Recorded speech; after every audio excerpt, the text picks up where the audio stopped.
Donnez-moi un boom! Donnez-moi un boom à chica! Et donnez-moi un boom encore! Boom à chica boom! Hey, checkez-moi! Je suis en costume parce qu'aujourd'hui, je vous parle d'un film d'horreur d'été, yeah! Qui se passe dans un camp de jour. Puis honnêtement, je pense que c'est le seul film d'horreur que j'ai vu qui se passe dans un camp de jour qui fonctionne. À part peut-être Club Dread, qui est une comédie d'horreur vraiment nice. Je devrais en parler si je peux faire plus qu'une vidéo par 6 lunes, là. En tout cas, peu importe.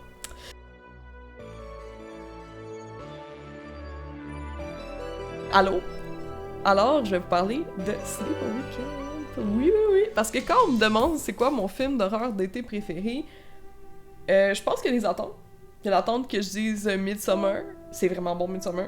Midsommar, Vendredi 13. Non.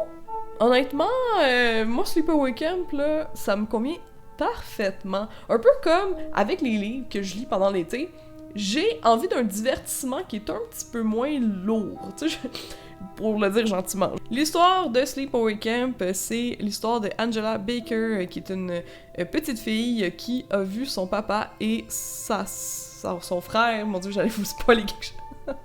Son frère se faire tuer par par deux animateurs qui conduisent de façon super irresponsable un bateau à moteur avec une petite fille de l'autre côté qui fait du ski nautique et qui nous offre la meilleure performance du film.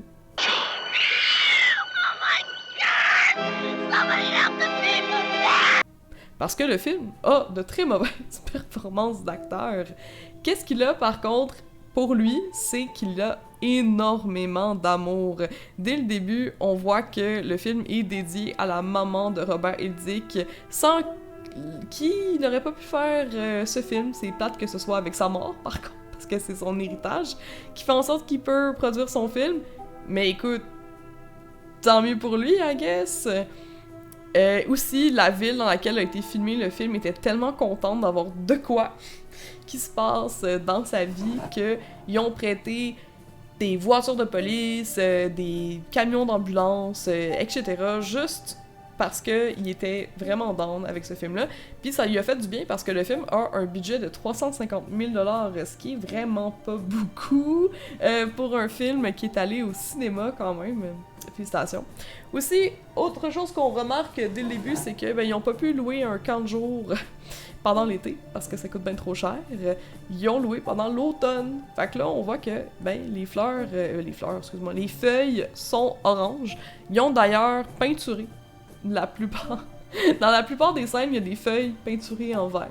Mais ça, faut pas le remarquer. Angela vit avec son cousin et sa tante, qui est un petit peu coucou, et qui est vraiment drôle. Comme elle joue là, elle a compris dans quoi elle jouait. Elle niaise pas mal, elle me fait penser un peu à Tommy l'oiseau dans The Room, honnêtement. C'est délicieux. Why, of course! I believe there's a whole bag. Well, I'm almost sure of it. Angela. Et les deux cousins s'en vont au camp d'été. Camp Arawak, où le petit cousin Ricky a déjà été. Par contre, Angela elle a beaucoup de difficultés à s'intégrer au groupe. Clairement qu'elle présente des schèmes neurodivergents. Angela, elle ne parle pas, elle ne veut pas participer aux activités, elle veut pas manger, elle a l'air vraiment mal à l'aise d'être là puis de vivre en général. Et le camp est vraiment mal outillé pour l'intégrer et l'accompagner. Tabarouette, mon petit cœur d'accompagnatrice de 40 jours a eu mal. Il a eu très très mal parce que c'est l'enfer pour Angela. Les enfants la comprennent pas, ils se moquent d'elle. Son animatrice est comme pire. En tout cas, elle est vraiment une marde. Mais si on veut vraiment trouver la personne qui est la pire, je pense que ça va être Judy qui est notre Regina George du film L'Intimidatrice. L'actrice a l'air d'avoir vraiment beaucoup de fun à jouer la petite méchante. Et elle, dans le fond, elle veut juste comme rendre la vie d'Angela la plus difficile possible pour aucune raison. Ah ouais, peut-être qu'il y a une raison. C'est parce que Paul, le meilleur ami de Ricky, là, vous voyez, il y a bien du monde, là, pis bien du drama, là. On va arriver au truc d'horreur, là, mais c'est important que vous compreniez le petit côté watatata de la situation.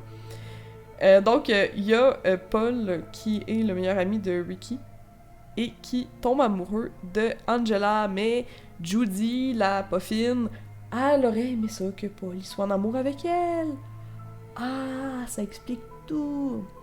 Angela va donc vivre sa petite romance dans le camp, puis c'est vraiment cute. Mais là, tout ce que je vous raconte, ça a l'air pas d'un film d'horreur. Qu'est-ce qui se passe? Pourquoi est-ce que c'est un film d'horreur? Eh bien, c'est parce que entre tous ces petits moments de vie quotidienne et de drama d'adolescent, il y a des personnes qui se font tuer. On sait pas c'est qui tue. Mystère et boule de gomme. On a un petit mystère, même une enquête. On a des suspects, mais c'est assez évident, là, si vous voulez mon avis. Puis spoiler alert, là, by the way. Spoiler, hein. Si vous avez pas vu le film, puis vous voulez le voir, puis vous voulez pas vous faire spoiler c'est qui le tueur, regardez pas la vidéo. Ou revenez après. Ouais, revenez après, s'il vous plaît. Mon Dieu, j'ai besoin de les vues. C'est évident que c'est Angela, la tueuse, parce que c'est juste des personnes qui ont intimidé Angela qui meurent. Dans D'Atroces souffrances, les meurtres de ce film-là sont tellement originaux. Par exemple, on a quelqu'un qui meurt ébouillanté, Robert, là, qui joue le pédo, il se fait ébouillanter par une marmite de maïs. Parce que pourquoi pas. On a aussi... il meurt pas finalement, mais en tout cas, peu importe. On a aussi un méchant intimidateur qui se fait tuer avec des piqûres d'abeilles. Une ruche lui tombe sur la tête pendant qu'il est dans les toilettes. On a quelqu'un qui meurt avec une flèche qui lui transperce la gorge. Une personne qui meurt avec un fer à friser qui est rentré à quelque part que ça devrait pas aller, etc. Vraiment, je pense qu'ils se sont vraiment amusés avec les effets spéciaux. C'est d'ailleurs quelque chose qui revient dans cette franchise-là, à part pour le 3e volet, mais ça, c'est une autre histoire. Paul et Judy vont finalement s'embrasser. Ouais, donc Paul, le petit Chris, il va tromper Angela. En même temps, Angela, elle méritait mieux que ce petit gars-là qui pue de l'arrêt, parce que, honnêtement, checkez ça. Est-ce que elle a l'air d'aimer ça? Se faire embrasser en ce moment-là? Non. Ce petit gars-là, il a pas regardé la vidéo sur le thé et le consentement. Ça va la fâcher. Puis on veut pas fâcher Angela. Oh non. Les personnes qui vont mener l'enquête, c'est le coordonnateur du camp de jour, qui est un violet. Et quand je dis violet, c'est parce que comme... pauvre acteur, tu sais, il est mort, genre. Ah, j'ai pas d'allure. Mais en tout cas, c'est un violet. Parce que il sort avec l'animatrice de camp d'Angela. Puis ça, c'est comme un pattern. Autant que toutes les morts sont vraiment nice dans tous les films, sauf le 3, il y a aussi tout le temps une genre de romance bizarre entre une jeune femme vraiment cute puis un vieux monsieur un peu laid. Qu'on comprend pas pourquoi. Tu sais, il y a pas d'argent, il y a pas de charisme, il est juste... C'est juste une personne âgée, I guess que c'est son daddy, là, I don't know, là, comme... C'est comme... No king shame, là. Si tu tripes sur les vieux, tu tripes sur les vieux, là. Fait qu'on a le coordonnateur, pis c'est drôle parce qu'il fait plein de monologues. Puis lui, il est convaincu que c'est Ricky. Puis il y a même une scène que je trouve plus choquante, même que la majorité des morts, où le coordonnateur, il va juste comme varger, genre, comme un gorille sur Ricky, genre battre le petit garçon. What the fuck? Moi, je trouve ça vraiment choquant. Heureusement, il ne le tue pas. Et l'autre personne qui mène l'enquête, je pense que ça fait partie des raisons pourquoi est-ce que j'adore ce film-là. C'est notre Imbo national. Puis lui, c'est le chef des animateurs, puis il est vraiment fin, puis il a des toutes petites shorts tout le long. Puis des fois, dans le background des scènes, il est juste en train de faire comme des haltères, puis ça a pas rapport avec l'histoire, mais il le fait. Puis quand je vous dis que ce film-là, il est rempli d'amour, c'est aussi que les acteurs, clairement, ils ont du fun, puis ils faisaient n'importe quoi pendant que les scènes étaient filmées. Des fois, ils sont juste comme... Ils décrochent, genre, ils expliquent des jeux, puis ils sont comme... comme, checkez le dude, là, qui comme mange un poteau, genre. C'est pas nécessaire. Mais en même temps, ça l'est, tu sais, parce que sinon, ce serait pas un aussi iconique film, le fun à regarder. Parce que là, je vous raconte l'histoire, puis là, c'est vraiment normal, là, comme il y a du monde qui se font tuer, on sait pas c'est qui, puis finalement c'est la petite fille weird, puis finalement ben la petite fille weird c'est une fille trans, oui parce que là le himbo il trouve Angela qui est en train de bercer la tête de son petit ami Paul, mais Paul il l'a cross, fait qu'est-ce qu'elle a fait, elle l'a décapité. TTYN, talk to you never. Talk to you never. TTYN. Et là elle se lève puis elle s'était mis tout nue parce que leur but c'était d'aller se baigner tout nu, genre ils ont 9 ans, what the fuck. C'est ça, c'est elle est tout nue, puis là elle fait sa face. Ça, c'est la face qu'on reconnaît du film, là. C'est l'affaire la plus connue. C'est genre... comme ça. Face que tout le monde demande à Felissa Rose de faire dans les conventions de films d'horreur, ce qui est vraiment drôle. Comme on regarde sur Google, j'ai checké ça, c'est juste comme toute la même face, en tout cas. Mais ça, dans le fond, c'est un masque qu'ils ont fait à partir du visage de Felissa Rose, puis ils ont mis sur un acteur, mais c'est fucking drôle parce que l'acteur veut pas qu'on sache c'est qui. Parce que je comprends, je le feel, parce que lui, était comme, voir que tu veux que je mette la face d'une petite fille puis que je me mette tout nu de même. Tu sais, tu veux pas que les gens ils sachent c'est... Tu veux pas avoir ton nom associé à ça, tu veux pas que comme dans ton IMDb, c'est genre ah, il a joué genre le coloc de tel personnage dans cette telle série. Ah ouais, il a aussi été le gars tout nu à la fin. Genre le corps tout nu à la fin de Sleepaway Camp. Non. Fait que c'est comme un secret de polichinelle, là. Il y a eu un pacte entre les différents membres de l'équipe de tournage, puis on sait pas c'est qui. Ça n'a jamais été dévoilé. C'est sûr que le film, je pense qu'il voulait pas être intelligent. Je pense pas qu'il voulait être intelligent, mais nous autres, on réfléchit. Nous autres, on a un gros cerveau de tofu ferme ici. Puis, ben moi, ce que je vois, c'est un film qui parle de différence. C'est un film qui parle d'intimidation. On a vraiment beaucoup d'empathie pour Angela. Tout le long du film, on suit Angela. On s'en fout des autres. On s'en fout des autres. Genre, Angela, elle est super sympathique. On veut la protéger, pauvre amour. C'est une enfant qui est adorable. Bon, mis à part les meurtres là, qu'elle commet, mais les meurtres, là, faut pas... C'est pas important. Ben, c'est important parce que c'est un film d'horreur, mais mettons qu'on regarde le sous-texte, là, les meurtres, ça représente le fait que Angela est obligée de prendre sa protection puis sa justice entre ses propres mains parce que les adultes qui sont censés la protéger le font pas. Fait que c'est ça, dans le fond. Pourquoi est-ce qu'elle tue les gens? Dans le fond, Angela, c'est OG Jigsaw. C'est qu'est-ce que John Kramer aurait dû être. Parce que toutes les personnes qu'elle tue dans ce volet-là, attention, dans le premier et aussi dans le dernier, qui sont tous les deux écrits et réalisés par Robert Hildick, c'est des personnes qui l'ont intimidée puis qui ont été pas fins avec elle. Il y a aucune personne qui meurt que tu te dis « Oh non, pas cette personne-là, je l'aimais tellement... » Non. C'est un film défouloir. Tu sais, le genre de... Quand tu regardes un drama là, d'adolescent ou n'importe quoi, le genre Mathilda, par exemple, ok? Là, tu te dis, hostie, genre, mettons, ok, je prends l'exemple de Mathilda. Me semble, là, la directrice, là, est-ce qu'elle devrait se faire tuer? Genre, pis là, t'es comme, mais tu sais, tu le penses pas, tu tuerais personne, mais tu sais, ça ferait du bien, genre, tu lui fais du mal, tu sais, cette personne elle est méchante, Ben, dans ce film-là, ben, ça arrive. Genre, tu l'aimes pas, on a établi que c'était une grosse merde. Check bien ça, comment est-ce qu'Angela va y faire sa fête. Puis c'est satisfaisant. Aussi au niveau du fait qu'elle soit trans, même si c'est montré comme un choc, si on veut, à la fin, le choc, c'est que, ben finalement, c'était pas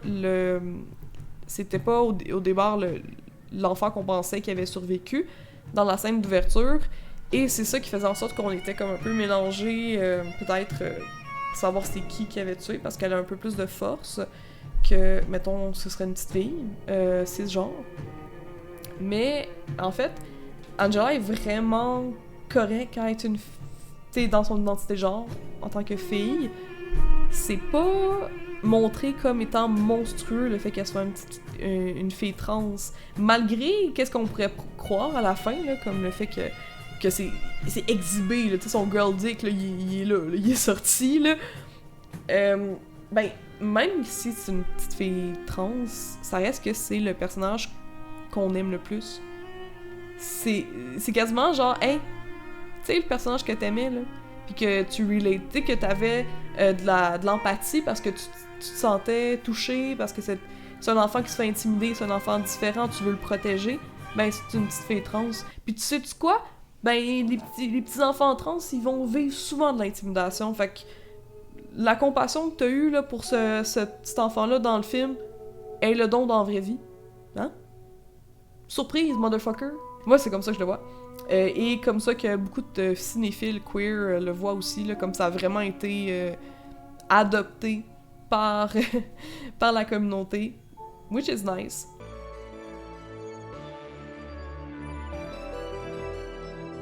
Fait qu'en général, le film, moi je donne en fait 3.5 étoiles sur 5.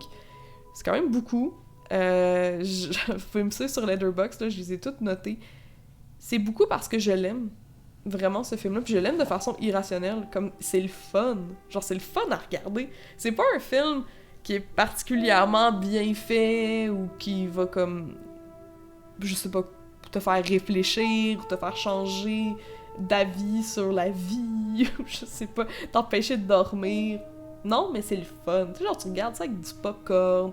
À chaque fois qu'il y a quelqu'un qui meurt que t'aimes pas, t'es comme « Yeah, motherfucker! Yeah! Ouais, tu l'as bien eu! Haha, ouais, Angela! Haha! » Puis ici, sur notre channel, on supporte nos femmes tueuses en série de films d'horreur parce que c'est fucking rare.